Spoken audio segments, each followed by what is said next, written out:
মধ্যপ্রাচ্যে বহু বছর ধরেই ইরান ও ইসরায়েলের মধ্যে বৈরিতা চলে আসছে।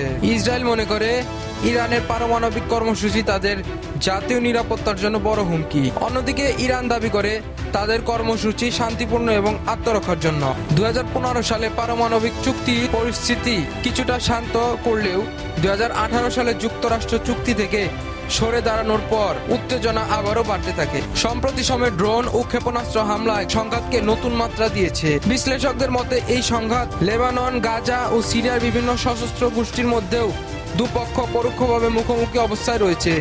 যুক্তরাষ্ট্র ইসরায়েলকে সামরিক সহায়তা দিচ্ছে এবং পারস্য উপসাগরে নৌবাহিনীর উপস্থিতি জোরদার করেছে। এরই মধ্যে মধ্যপ্রাচ্যের বৃহত্তর যুদ্ধের ঝুঁকি, বিশ্ববাজারে তেলের দাম বৃদ্ধি এবং বৈশ্বিক অর্থনৈতিক অস্থিরতা পারমাণবিক উত্তেজনার আশঙ্কা সৃষ্টি হবে বলে মনে করছেন বিশ্লেষকরা। বিশ্লেষকদের মতে কূটনৈতিক সমাধান ছাড়া এই উত্তেজনা দীর্ঘদিন হতে পারে। সংলাপ নাকি সংঘাত, কোন পথে এগোবে পরিস্থিতি?